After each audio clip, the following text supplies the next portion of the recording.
gentlemen, Happy New Year. Welcome back to In the Zone, show number 88. It's a miracle, Pete. It's absolutely something special. And we've got some great insight for you here today. We've got some great stuff going on. And also, Pete, I think we're going to try and pull a guest in here at some point. So what do you want to do? Do you want to go to Pete's Corner or you want to pull him in now? Let me load up the guest. Let's pull him in. Completely forgot about that. Okay. We got a special guest for you today in the zone, folks, but we'll start off and get rolling here as Pete gets things tightened up. We're in the middle of everything in the basketball world. NCAA Division I basketball this year has not disappointed at all. It's been absolutely fabulous.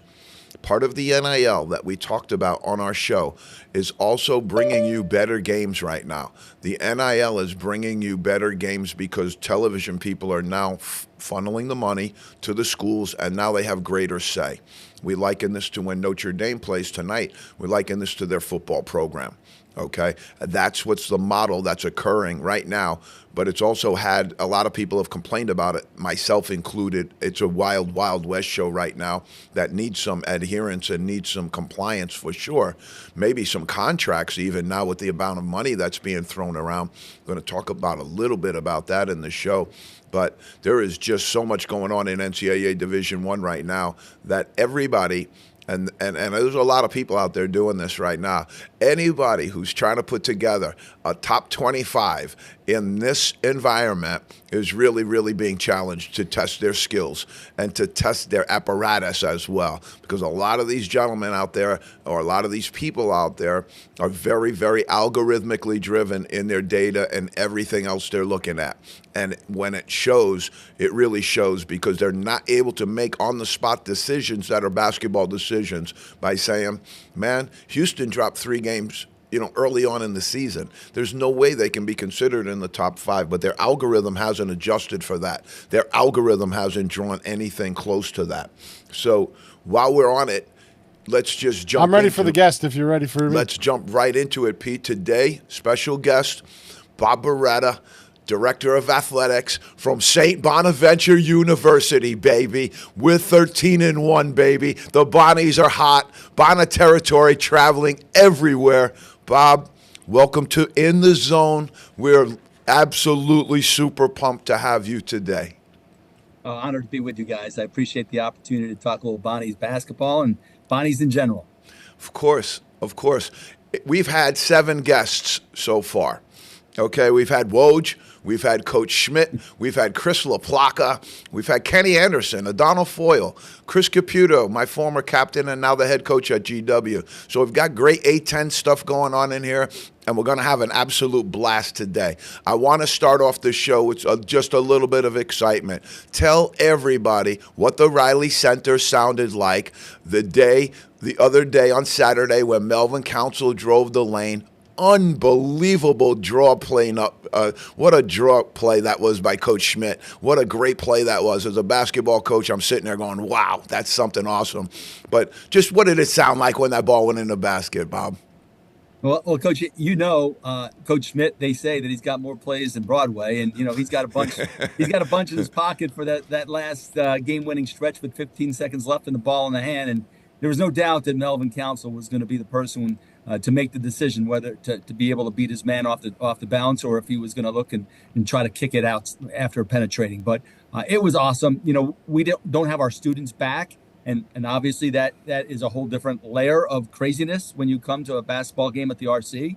But we had a great crowd. We were over 4,000, and when Melvin bounced that off the glass in through the window, it was a pretty special time. I'm pretty active on social. I happened to be courtside, and I took a video and posted it. I think it had over 7,000 views last night. But the place erupted. It was awesome. It's scintillating. And when the students get here and when they come back, they'll be greeted by a really emotional group, a group that hopefully will still have just one loss. We're 13-1 right now, and obviously we go to Fordham here this weekend. That'll be a nice test for us at Rose Hill.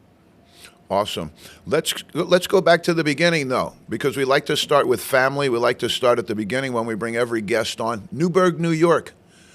Tell us all Sure. about it. How did things start for you? How did you jump into this craziness of ours?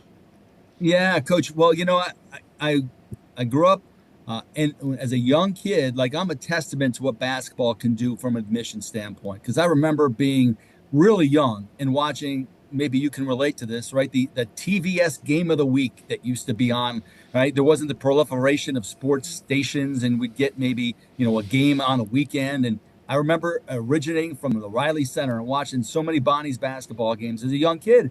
And when it got time for me to think of colleges, I went to my guidance counselor and said, well, at this one school I remember as a young kid, I wanted to be a mass comm major, and I wanted to enter journalism, and I wanted to be a D1 baseball player. And so I came up here, fell in love with Bonaventure, and applied to one other school. Came here, attended, was a baseball player, and was fortunate enough to start an internship at West Point, which was close to Newburgh. It's about a half hour away. I had interned there during a couple summers when I was attending Bonaventure, worked for their Post newspaper and was writing and doing all those things, got to know that. Hey, I had an opportunity. They created an internship for me in their athletic communications office. And it was the longest internship known to man, 34 years. I left there in the spring of 2021 to become the AD at Moine. I've been there a long time. At one point, never thought I'd leave West Point, but I really had this opportunity and challenged myself to become an athletic director. And we transitioned to Division I during that period at Moine. And then when the president reached out to me last spring with this opportunity, it was something that I knew that I'd regret if I didn't pursue the chance to come back home. Of course. We're going to talk about that a little bit as well. So our paths have crossed a couple of times, most likely without either one of us really knowing a whole lot about it. But we were on the campus at Bonner's the same time, I'm pretty sure. I got out in '84, so you must have Yes. been, you might have been a freshman at that time. Yes, Sophomore. yes, yeah. Right. Which I was. I entered in the fall of '83 and graduated in May of '87. And I shared an office, as I told you before, with Paul Aiello at Colgate, I know. who's an Army grad.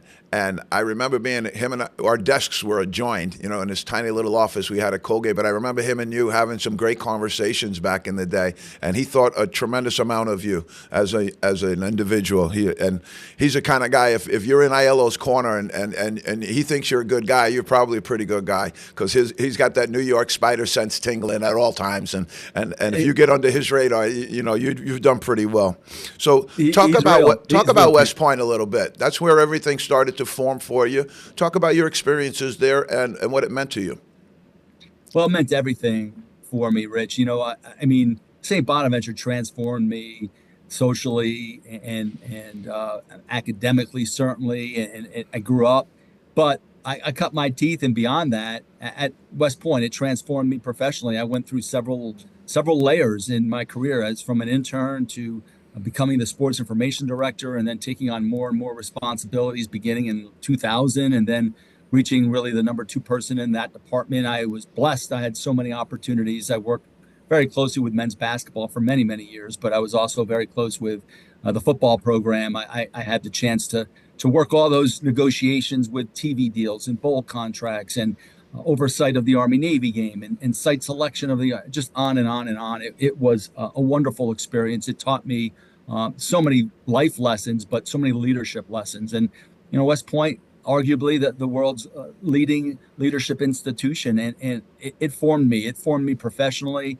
and so much of what I do today as a leader falls back to my time at West Point, being around generals and colonels and walking alongside the nation's best and brightest. I had so much respect for everyone in the service, but for those young people, particularly those that are making a decision at 18 to go serve their country in a time of war, in a time where 6 months outside of graduation, they could be in harm's way, defending some really bad, oppose some really bad people defending our country and the freedoms that we enjoy, myself, my family, and all of us enjoy every day. So I have vast respect for the folks in the service, but certainly those at West Point. And my time there was just invaluable. I owe so much to the people there, my former athletic directors, but the superintendents and the colonels and faculty and staff that I was able to work with. It shaped who I am, both professionally and personally. That's so well put. And every St. Bonaventure person that we've had here who's a graduate, and we've had a couple of Jandoli School superstars on here, every single one uses the word transform, though. It really is a transformative place. We're going to get to that. So let's jump to Lemoyne. Your first chance to be a director of athletics. What were the challenges there? What were the obstacles and some of the opportunities there? Yeah, Coach. Really, it's funny when I was, I had some opportunities to leave West Point over the years and didn't, and then I had a chance to come back here in 2015, but during the search process, I had a health issue with one of my family members, and it precluded me. I had to withdraw near the end of that process, and so I kind of felt like I'll probably stay at West Point the rest of my life, and that was fine. It was a great it was just an unbelievable place. If you're going to stay at one place for 3 decades, I would recommend West Point to be that place. But this was an incredible opportunity to go work with some people and for some people that I had great admiration and respect for immediately. President Linda Lemura and what she's done, her leadership at Lemoyne is unmatched. It really is. And when I stepped foot on campus, I went up there for a day. And it was before I applied, and I said, well, let me see what this is all about, because I really wasn't familiar with Lemoyne. And I stepped foot on campus, and it reminded me of Bonaventure to a small degree. And then the more time I spent, I thought I'd be there for 20 minutes and kind of drive back to West Point. I spent the whole day there. I walked around campus. The people were very genuine and authentic. You could feel that. Very similar to Bonaventure. When you're walking around and people hold the door for you, you're in a place of authenticity. And it happened at Lemoyne, and certainly happens every day here at Bonus. And it was just very similar. I had a really good vibe about it.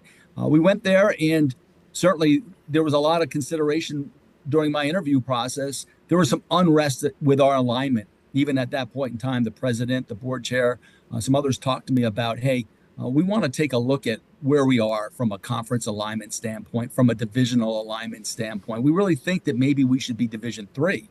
So I went under that backdrop thinking, hey, we may have to look at moving to Division III. That seems what the leadership wants to go.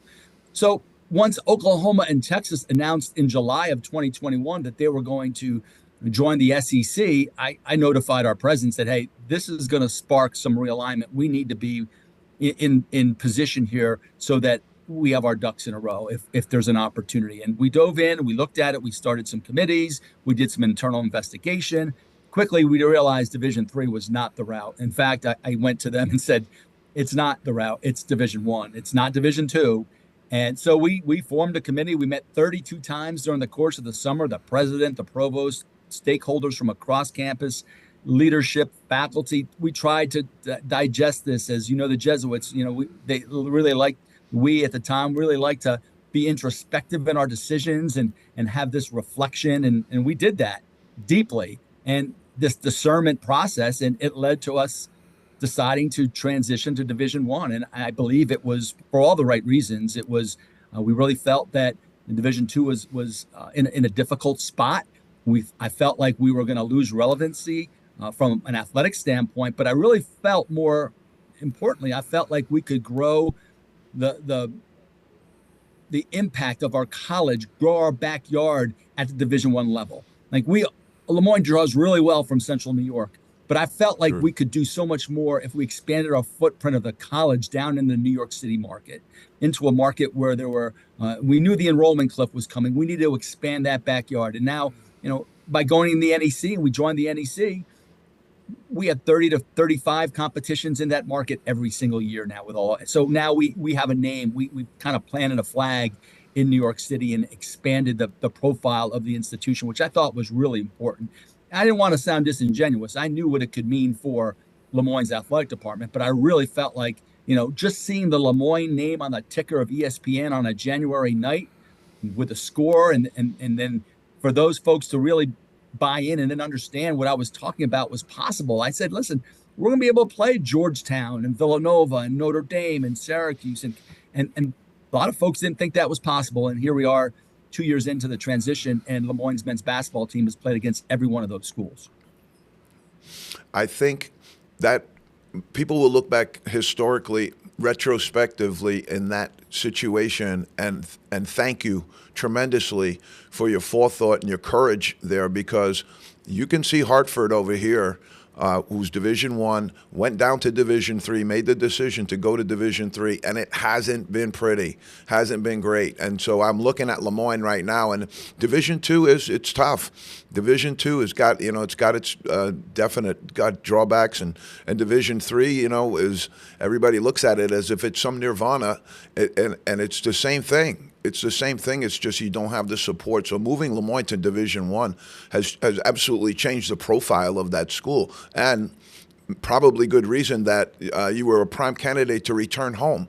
And I was at Bonaventure for reunion, maybe one of the first times you stepped back on campus as director of athletics. I know you didn't start until officially somewhere in July at that time, but this was early June, and I happened to be there for campus, and I've never seen a person walk into a new job, have all the stress and pressure associated with a new job, and have a guy look like you did when you walked into reunion, where you looked absolutely at home, huge smile on your face. You went home. Woj came with you. We'll talk about Woj in a second, but what was your decision like? Obviously, a lot of emotion, a lot of went into it. Tell us about that. But going home, everybody knows when you get a chance to go home to Bonas, you take that opportunity. Yeah, Rich, I get goosebumps as you're speaking, to be honest with you. And I was not one of those really fully engaged alums. I hate to say that, but I was so immersed in what I was doing at West Point. And that was home for me. It was physically home for me. My mother still lives in the town of Newburgh. I still have a house down there. 34 years, that was my life. So I didn't have a great chance to come back to campus. In fact, I came back from my 5-year reunion in 92.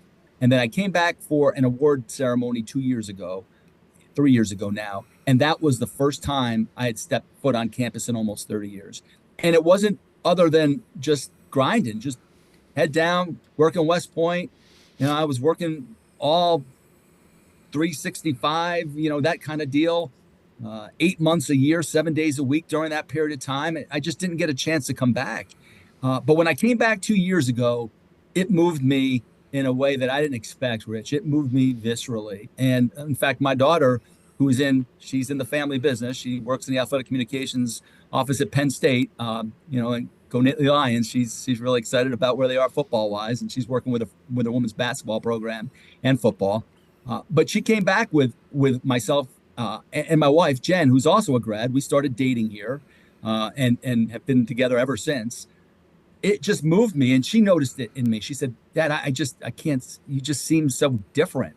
And it was a different feeling to come back. And we loved our time here. My wife and I, Jen, we loved our time. So it wasn't that I didn't have the fondest of memories. Like it was always this romantic place in my mind. I loved Bonaventure. I loved every day I spent here as an undergrad. Hell, I wish I could have stayed 4 more years and played for those extra 4 years.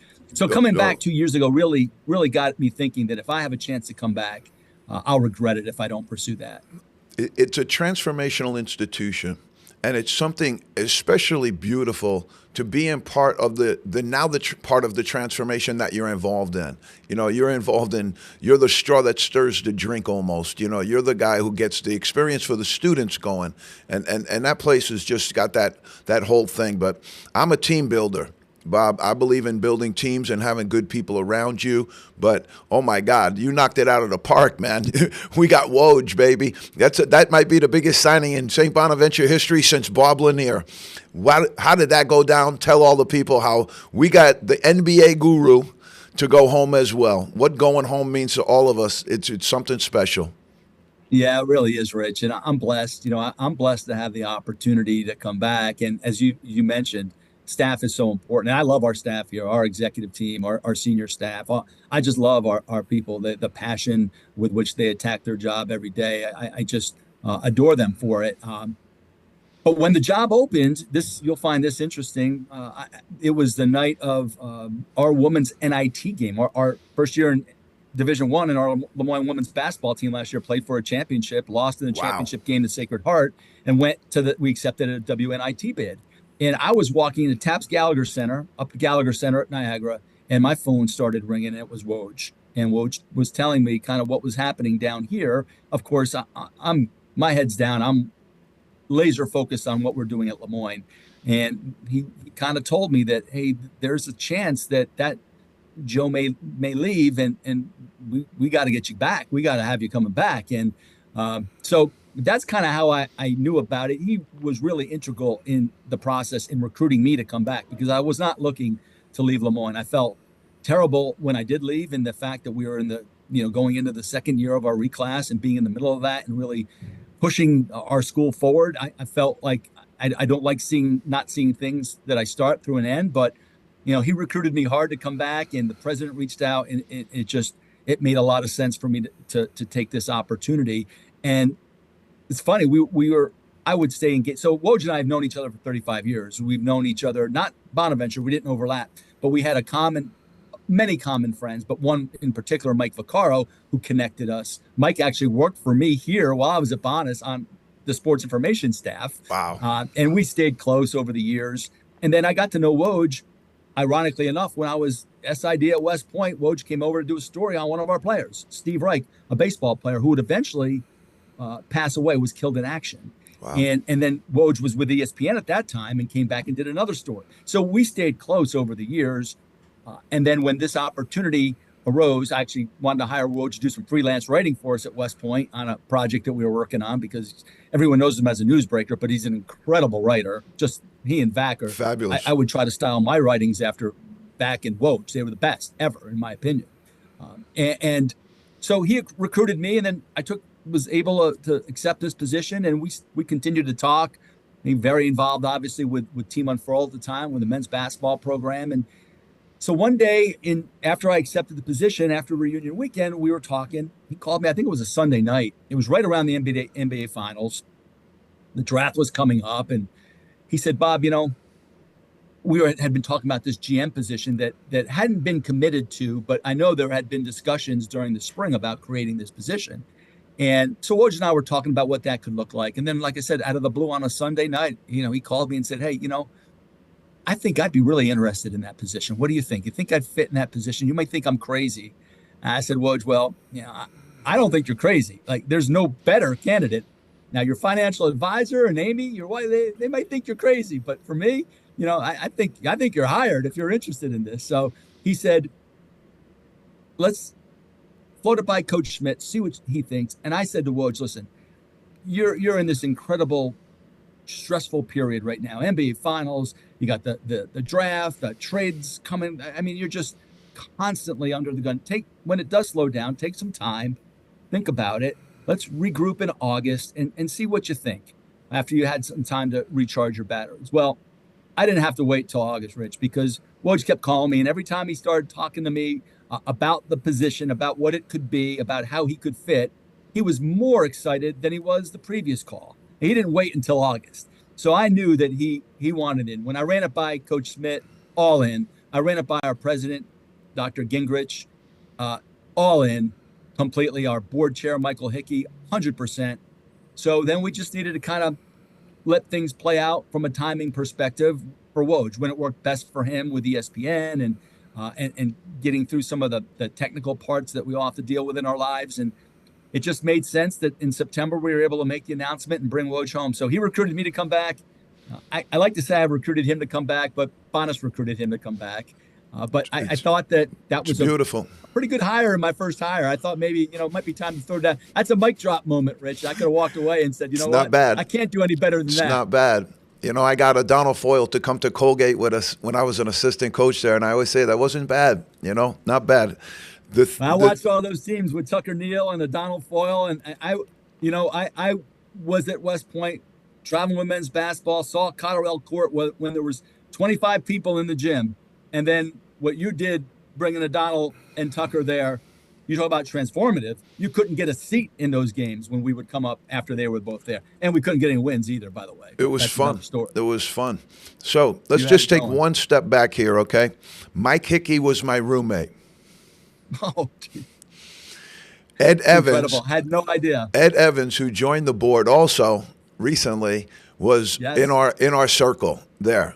You have Jeff, and I also say when you have Jeff Gingerich, who I think is fabulous. I got to meet him at reunion, and his wife Betsy as well.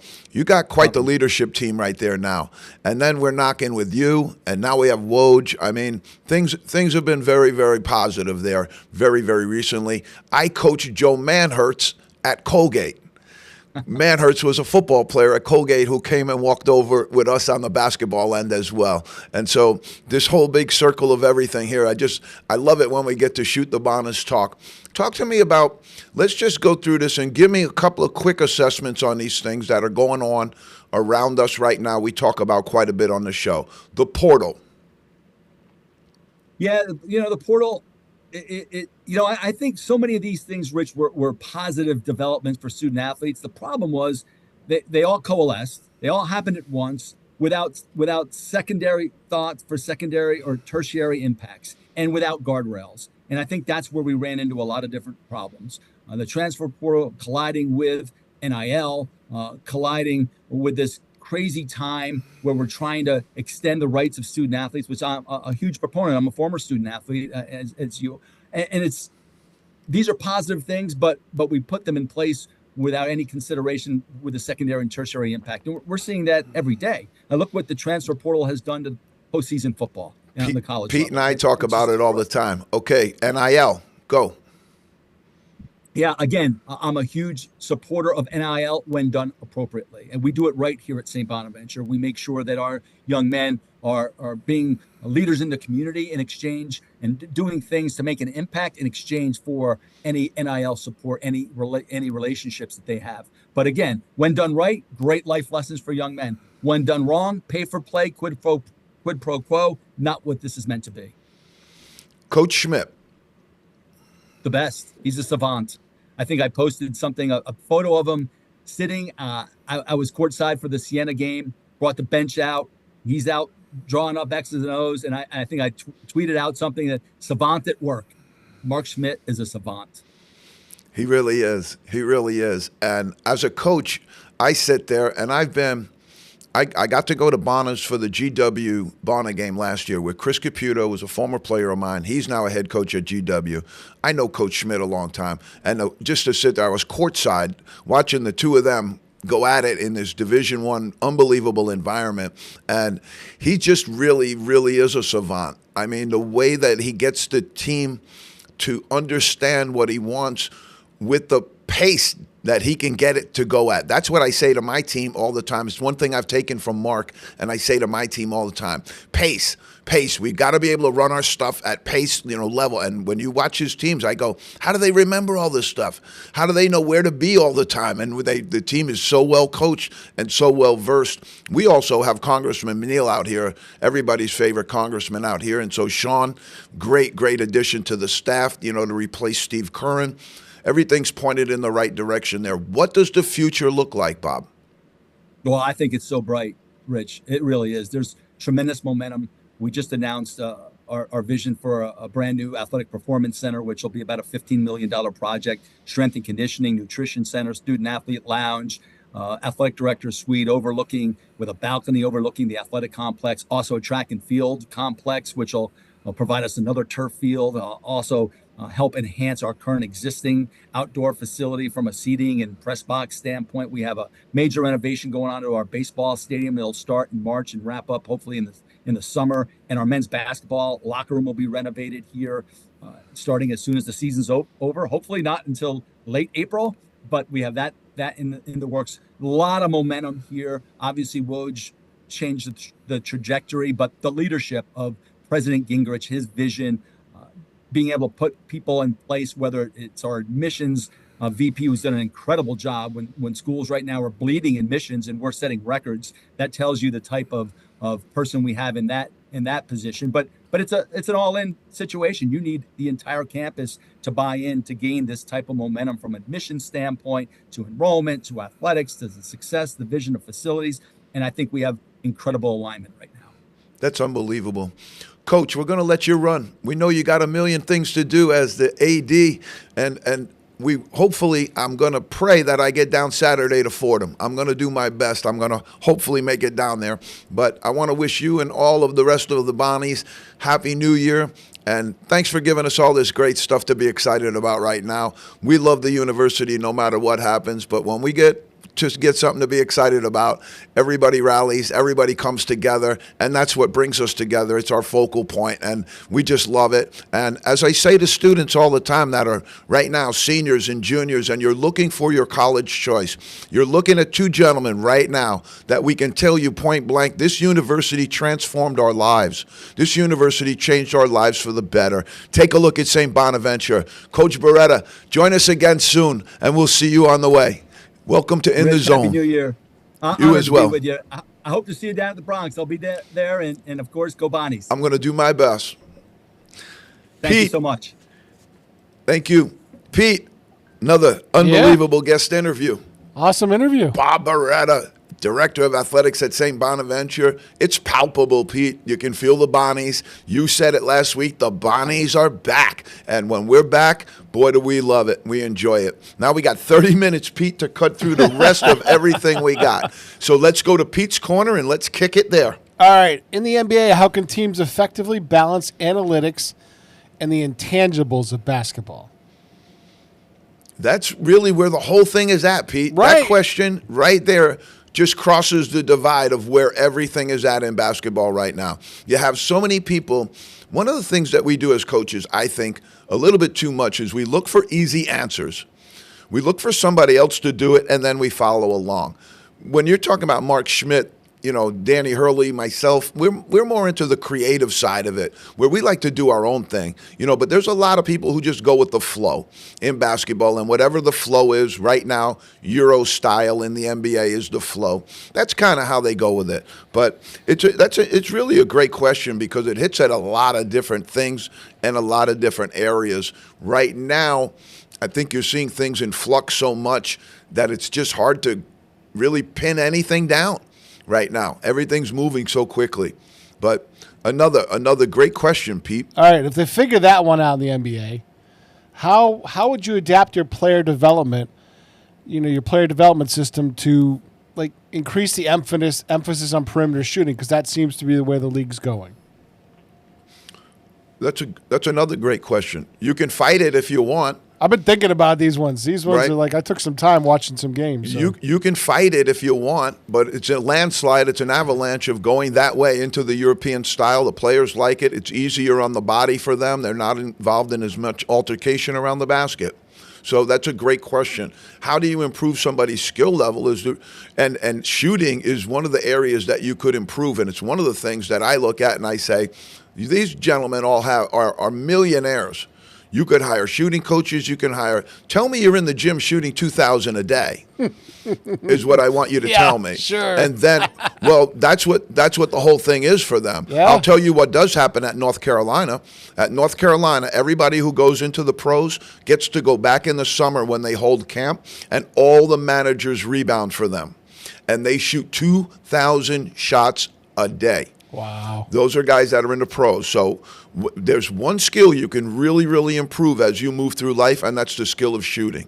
And if you're a serious basketball player that doesn't shoot 500 shots a day, Division I basketball player, our guys are in that range easily. Like at night now, we have regular practice, and then at night we come back for shooting camp. In shooting camp, you're going to get 250, 300 shots up in our 1 hour. And so you're right, Pete. If you're going to go that way and the coaches better adhere to this, you better start practicing your shooting. You better start getting guys who can step out and recruiting that way too, Pete. Recruiting in college that way too. We're looking at guys now and they can't shoot. We don't want them anymore because the game's changing. You used to have a guy say, oh, well, he's really good at this and really good at that. Now we're looking for really highly skilled players. I don't know if that's good or bad, but another really good question, Pete. Give me shot number 3. All right. How do you change your mindset from being a player to being a coach? Wow. For me, that happened so early. I stopped playing and I started coaching when I was like 19 years of age. I started to play again through college a little bit, but when I first started coaching my team, the junior varsity at All Hallows, and I was assistant to the varsity, I was 19 years of age. Wow. So it happened really, really quickly for me. And at first, I didn't make the adjustment. And the coach at All Hallows, John Carey, came, tapped me on the shoulder, and said, you can coach or you can play. but you cannot do both. Yeah. And that's when I had to make a decision about what I wanted to do. And when I knew I wanted to be a coach, and he had given me a great opportunity, so that's where I went with it. It was tough to put down the hoop, that early, But when I was 21, I was fully ensconced in coaching. I had won my first championship by then. By the time I was 21, my junior varsity team won the Bronx Manhattan Junior Varsity Championship by the time I was 21 years old. So I was pretty ensconced in it at a really early age. And yeah, had to sacrifice some things in order to make it happen. No doubt. Pete, let's hop. Let's go power 15, Pete. Pete knows me so well now. Pete knows me so well. Cleveland Cavaliers are the absolute surprise of the basketball world right now. They're doing it with really, really good basketball. Watch them. They cut. They play together. They screen. They have good players, but they're playing for each other. Right now, 29-4 after 30-plus games. I don't think anybody would have said that. Amazing. I'm worried about our Celtics, though, Pete. We're going to talk about them in a little bit, but if you look right now down, just catch the glance, they're in the 4 spot. Record-wise, probably in the 3 spot, but the Knicks are playing way too well right now, and the Celtics seem to have lost their fever. I'm not sure what it is. I think a lot of it has to do with the rash of injuries that they've had just recently. OKC Thunder, 27-5. People are making a very strong case for Shai Gilgeous-Alexander to be the MVP. He's putting up great numbers. He's unguardable, and he really, really is mercurial, great guard. 27-5. After Holmgren went out is even a surprise for me. The New York Knicks are the best team in the NBA right now in the last 3 weeks. Okay, they're really playing good basketball. They've ignited and caught fire, and we're going to make a mention of this later on in the show, but there's a real big reason why that's happening, and the reason that it's happening is because they don't have guys bailing out on games. Bridges has not missed a game since he's been in the NBA, according to what they say on TikTok. Anunoby, tremendous amount of minutes this year. They have 3 guys in the top 5 playing minutes this year. That's why the Knicks are successful this year. And that's why the 76ers are sucking swamp water.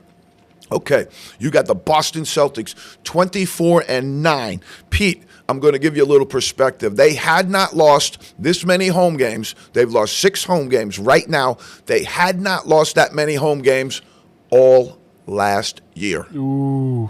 I'm worried. Yeah. I'm worried. I want to see Mazzulla have a little fire under him, too. He's very coy in his press conferences, and he's got some great answers. But I want to see him light a little fire also. I want to see him get a little fired up. The Memphis Grizzlies, another surprise, 23-11. Ja Morant is back. The team is young. They're talented. And watch this team go. This team's rising, and they're going, and so are the Houston Rockets right behind them, 21-11. I thought they were going to be good this year, but I didn't know how good they were going to be. They were bona fide right now as one of the better teams in the NBA. If you would have told me they'd be in the 6th spot in a total NBA Power 15, I would have told you that's a little high. I would have said they'll be in the 13th spot. They'll crack the playoffs this year. But, boy, have they really elevated, and it's fun to watch because they're young. Mavericks, we got Luka, we got Kyrie, a little bit of an injury with Luka. We'll see how long that lasts, but we got a little bit of ankle stuff going on there, lower foot extremity. We got to keep an eye on it. Orlando Magic, 12-14. 12-14, and they have had some significant injuries. If the Celtics have had injuries, the Magic have as well. Some of their players, and it ain't Magic, but they're disappearing. Denver Nuggets are 18-13. I'm worried about this team. I don't see it. They don't have that championship drive that they had after they won their title. I'm just a little concerned about it. 10-11, Pete, we step into L.A., baby. Los Angeles Clippers on top of the Los Angeles Lakers, both having decent years, 19-14. I'm a little surprised that the Clippers are as much as what they lost. They lost Westbrook. They lost George. They haven't had Kawhi Leonard really in the lineup all year, and they're holding water. And that's because Harden's doing a great job. But now you also have the Lakers, and they just made a trade. They sent D'Angelo Russell out. A little bit of shake-up there. I don't know if it's going to help. I don't think those things generally do help. 19-14, though, they're holding water. The Milwaukee Bucks, the winners of the Cup, right in there at 17-14. They had a big win streak that really buoyed them, but I thought they'd be a lot better than this almost 500. The Atlanta Hawks, another surprise team. Trae Young dishing out assists all over the place. It's making his young players run. They're filling lanes. They're doing good stuff. One guy can start the whole thing, man. One guy can start that whole thing by just passing the ball, getting everybody going. It can be one guy. Miami Heat at 16-14, Pete. We threw them in there in the 15 spot. Who's hot? You got the Knicks, Pete, 8 in a row. Cavaliers, 8 in a row. That could really, really shape up. If the Celtics continue to fall, the Knicks and the Cavaliers could really shape up because they have similar styles. They got a little bit of, they're a little bit of a grind team, both of those teams. The Knicks are trying to play good defense. Cavaliers are playing good defense, and they're having a tight race there. If the Celtics fall out of it, I could see the Knicks fill that vacuum. The Hawks have won 4 in a row, but the OKC Thunder, hot as a thunder strike, 12 in a row. We've got the Pelicans on the not hot side, Pete. We're going to see the Pelicans on the not hot side all year long. They're now talking about trading Zion Williamson. I'm not sure what the market's going to be for the old Big Z. I don't know. The Jazz have lost 4 in a row. The Raptors, Toronto, we told you it's going to be a long winter up there, 11 in a row. The Humbug Hornets, 8 in a row. 8 in a row. Okay, so they're talking about the ratings last week. Everybody's killing the ratings. As soon as they do that, what happens? A brawl breaks out.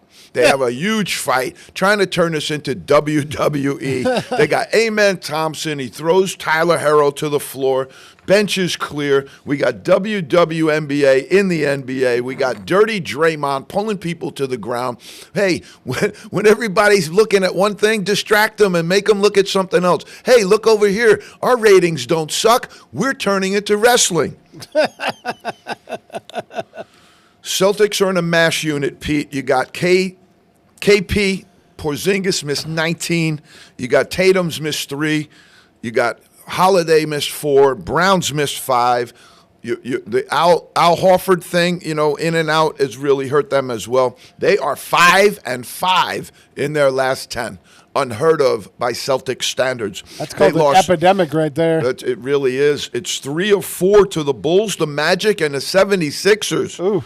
Not exactly NBA royalty. Okay, they lost 4 home games of that segment. They've lost 6 home games so far. 3 of the 4 that they just lost were at home. I don't know. We're going to have to figure that out. 2 teams, Pete. We call it shooting yourself in the foot in the NBA. 2 teams combined for 103. 103 missed 3-pointers. Oh, it's getting worse. They missed. No. They took 103 and missed 75 of them. And then they come out and tell you scoring efficiency is at an all-time high. And you sit there and go, well, that's because nobody plays defense, but it's also not because of the shooting that's going on out there. And now, so you ask this thing, and so they asked Shaq, and they got all these other people, what happened to the NBA? And Shaq goes, it was Steph Curry's fault. Because he started shooting all those shots from way, way deep, and then the NBA transformed into a EuroLeague overnight. It's the Golden State Warriors, Steve Kerr, and Steph Curry's fault. Here's a little bit of in-the-zone insight for the big Diesel, the big Shaq. Steph Curry's not the problem. It's everybody else who thinks they're Steph Curry. That's the problem. Steph Curry is the greatest shooter in the world. Everybody else isn't. Here's our minute loggers, Pete. These are the guys I'm talking about. Bridges for the New York Knicks, 1,254 minutes. Number 1 in the NBA. De'Aaron Fox, 1,192. But you got Anunoby, Halliburton, and Hart. The Knicks have 3 of the 5 top 5 minute loggers in the NBA. That's why they're the hottest team in the NBA right now. Their guys actually show up to play. Unbelievable. Who thought of that? Okay, Pete, let's slip right into the Power 25 NCAA. The algorithm boys are struggling, Pete. Not in the zone. We got it tight. We got it wrapped, and we're going to give you the rationale why. Florida has the best backcourt in the country. Will Richard, Clayton, they're unbelievable. Okay, if you haven't seen them, turn on your television and take a look, because I've seen them 6th, I've seen them 8th. I don't know what it is, and I alluded to it last week, Pete. Maybe it's the rub with the Title IX stuff going around their staff, but that's not fair. We're going to treat this team while this team's going. We don't know anything about any of that off-the-court stuff. We're going to treat this team for what they've done on the court. A, they're huge. They're big. They got great guard play, and they've got good shooting abilities. They're going to be really, really tough. Here's the next piece. We're about ready to find out. We're going to find out just how good all of these teams are, because January turns, and what do, Pete? You go to your league. You head into your league where you're going to go on the road for 3 in a row, and they're going to be rough, going to be very, very difficult. Florida at 13-0, they're my number one, Pete, till somebody takes them out. Tennessee, again, a lot of cannolis, not exactly gluten-free. Neither was Florida, really, but they when I looked at it and did my analysis, Florida's had a little bit tougher schedule than Tennessee has. Their median's in the 150s, 140s of their opponents. So that's not great either for two teams that are in the SEC. But we're going to go SEC, 1, 2, 3. Yeah, you know me, Auburn. 12-1. There they are, baby, looking really, really good. Solid. Janai Broom is now Las Vegas's number one favorite for Player of the Year. Iowa State 11-1. Keshad Gilbert, Tameen Lipsey. If Florida doesn't have the best backcourt in the country, Iowa State might. Oklahoma, folks, they're 13-0. People have them way, way down in their ratings. The algorithm doesn't adjust. The algorithm's not adjusting. This team is 13-0, and they've won over some really good opponents. We read out their opponents over the course of last week.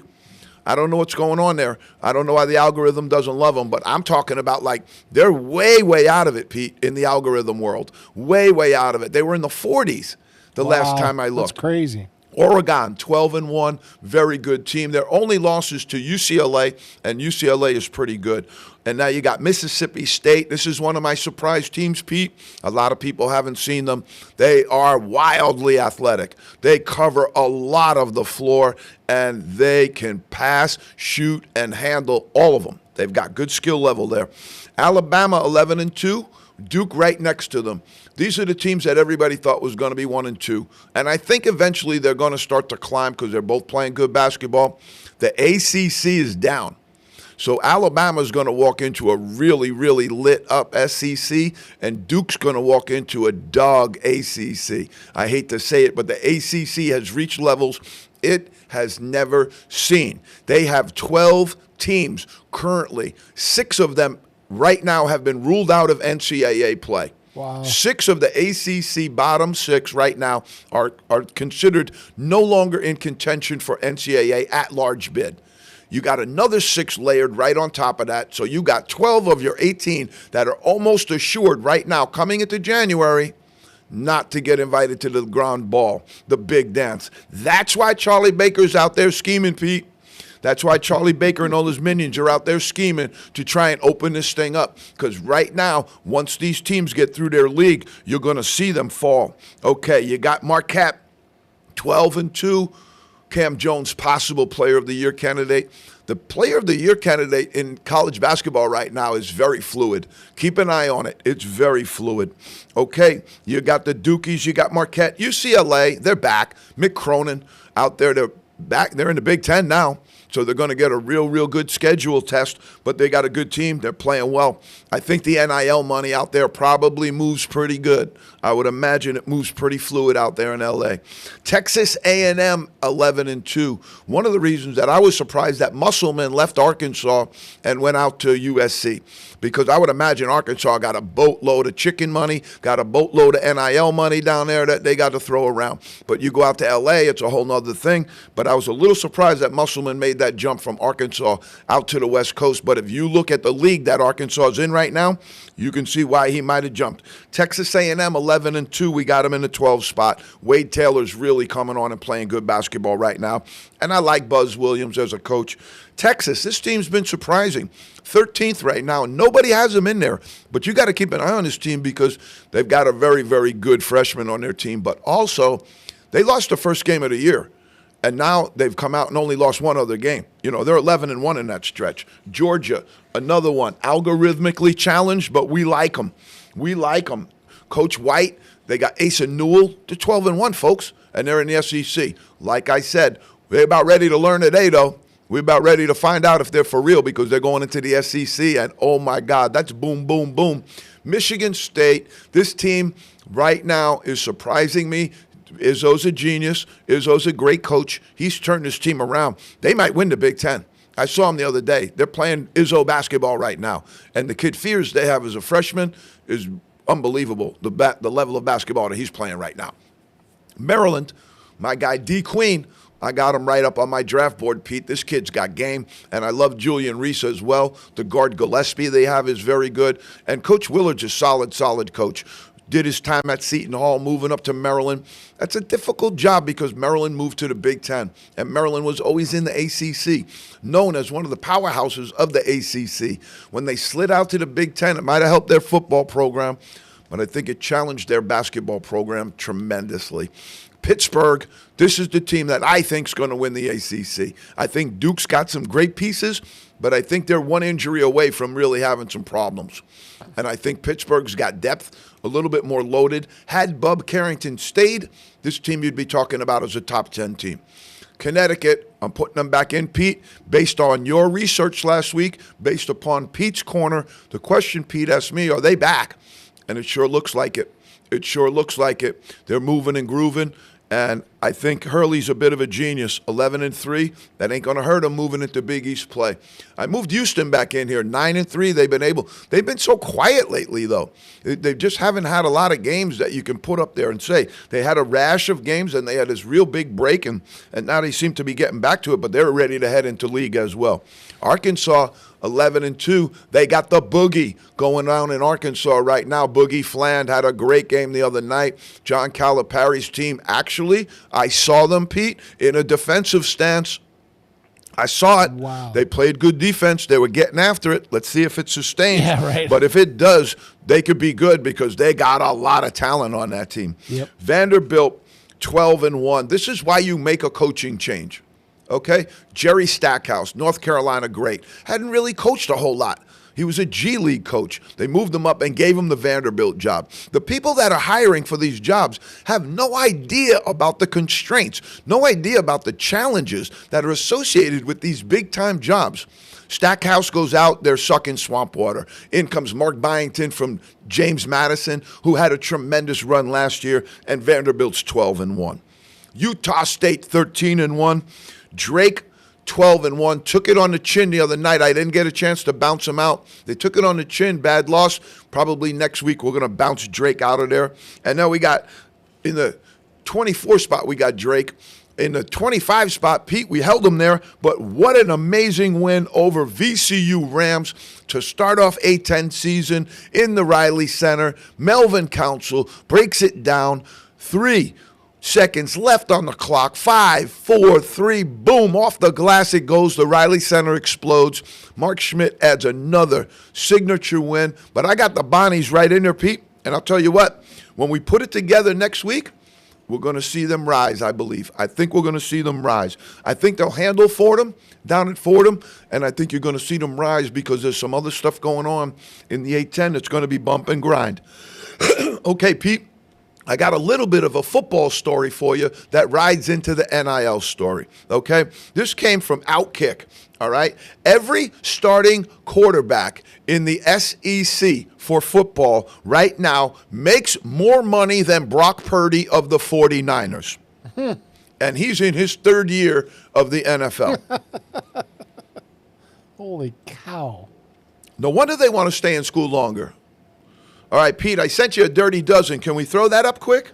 Yep. Give me All right, one here's quick my sec. new dirty dozen of college basketball players. We went a little longer with Bob Baretta than we normally would think, but that interview was really, really smooth and good. And I just love talking Bonnas, stuff. It's just my alma mater, but it really means a whole lot more to me than that. Let's go through my dirty dozen here, Pete. We got a few minutes left. Caleb Love from Arizona had been quiet all season. One of the reasons that I think Arizona's been struggling a little bit, Pete, but boy, did he get hot last week. Had a monster run of games. Keep an eye on that. If he's hot, Arizona's good. If he's cold, Arizona's going to struggle. That's really the thermometer there. That's really your barometer. Do you have Love or do you not have Love? Okay, John I. Broome from Auburn. The boys in Vegas have moved him into the number one spot to be player of the year. Had you grabbed him earlier in the year like we were talking about, you would have had him at plus 3,000. Now it's about $200 to bet on him. Walter Clayton from Florida, unbelievable year, unbelievable guard, not getting the respect that they really deserve out there in Florida. The Gators are chomping. 13-0. You get almost halfway through the season. You're undefeated. You should be getting more respect than that. John Tanji from Wisconsin. This young man has been lighting it up. He's one of the reasons that Wisconsin's relevant this year. They took a couple of knocks on the chin last week, but that's a tough job. Not an easy job. Dylan Harper right now, you look at the rookies of the year, and it's Cooper Flagg, it's Harper, but Dylan Harper is really, really distancing himself as Rutgers' best player. A lot of people talking about him right now on their draft board as possibly the number one. I'm not there yet, but boy, is he having a great year, and does he have some great, great DNA in basketball. Cooper Flagg, Duke, carrying the team right now. My issue with Cooper Flagg is just on the NBA issue is a little bit of a translational issue. Same reason college coaches don't go to the NBA and succeed. Some players in college are great players, but they don't go to the NBA and succeed. Christian Laettner from Duke was one of them. I see a lot of Laettner in him. I don't know how that's going to all go into the NBA, but he has played against top-level competition already, and we'll see. The fact they don't play defense in the NBA might help him a little bit. Derek Queen from Maryland. Keep an eye on this guy, people. Keep an eye on him. I really like him. He's big, 6'11", 7 foot, but he has some skills too. Can handle the ball, can shoot it, passes the ball well. He's not just a big low-post center. Shad Gilbert from Iowa State. Cam Jones from Marquette. Those two guys are going to be given consideration for player of the year as well when it all goes out. Being at Iowa State's hard, I guess, because you don't really get the notoriety. That team is unbelievable right now. They're just not getting it. Here's one for you, folks, that's climbing my NBA draft board as I've watched him. He's a rookie, a young guy, Thomas Sorber, and one of the reasons Ed Cooley and the Georgetown people are down there excited. He's a big, big center inside. Thomas Sorber, keep him on your draft board. He's going to be pretty good. Braden Smith, Purdue, the assist man. Okay, right here, folks. This is the guy with the game winner, and we got to pump our own people all the time. Melvin Council Jr., the city council has been called. St. Bonaventure off the glass. 5, 4, 3. Victory emerges, and the Bonnies are on fire. They've got a great coach. They've got a great staff. Okay, here's a couple of, how much time I got left, Pete? 2 minutes. 2 minutes, all right. I'm going to give it to you quick, folks. Here's a couple of carousel turns that seem to have gone right. Jerry Stackhouse goes out. Mark Byington comes in. Vanderbilt went from sucking swamp water. Now they're 12-1. Juwan Howard goes out in Michigan. Dusty May goes in. They were in the bottom of the Big Ten, really struggling. Right now they're 10-3. Bart Torvik has them at number 10 in the country. I think that's a little too elevated, but you got to be excited. He brought Vlad Golden over with him from Florida, and I thought if he had brought that guard with him as well, John Newell Davis, that would have been a better fit for him than Arkansas. But sometimes the dollar bill knocking, Pete. Bob Huggins goes out at West Virginia. They bring in Darian DeVries. He takes his son with him, and they are out now 10-2 at West Virginia with a really good win over Kansas last week. Louisville is 9-5. Now, you might sit there and say, Rich, 9-5. What's so great about 9-5? This is Louisville, folks. They have been really, really having a tough time. And this guy, Kelsey, is a good coach. He gets it. And they just signed their first 5-star recruit in a really long time to go to Louisville. Things are looking up for the Cardinals. Pete, SMU, They took out my guy Rob Lanier. They brought in Andy Enfield, 11-2, holding up in the ACC and doing very, very well. Georgetown, aforementioned Georgetown, Coach Cooley, Thomas Sorber, 11-2 at Georgetown. They are going to find out how it gets done. I want to spend my last minute, Pete, on NIL kills another video star. Jim Larinaga from Miami, good friend, good person, great coach. Coach Curran's, one of Coach Curran's favorites at Malloy. He was exhausted. The whole thing is really, really worn on some of these coaches. I get it. I really do. When you go to the Final Four and you have 8 players come in and ask that they want to go into the portal, want to seek NIL deals at other schools, that has to be disheartening. That has to really, really crush you. I would ask some of the people in the NCAA to take heart at this stuff. You're losing some of your best coaches right now. The numbers are there. Jay Wright, Roy Williams, Mike Krzyzewski. These are all NIL driven, and I think you really got to take a look at it. He's a great coach, great person, Hall of Fame candidate. Miami right now is currently struggling a little bit. I would say to Miami, give our friend Chris Caputo down at George Washington a call because he knows your Miami culture and he did great things down there with Coach Larinaga and has the GW program pointed in the right direction right now. It'd be worth it to give him a call, folks. Pete, that's us for the week. Merry Christmas. Happy New Year to everybody. We're in the zone. We haven't missed a show. 12 left to close in on 100, folks. We're going to get a really special guest for number 100. But remember, stay healthy, stay well, and stay in the zone, baby.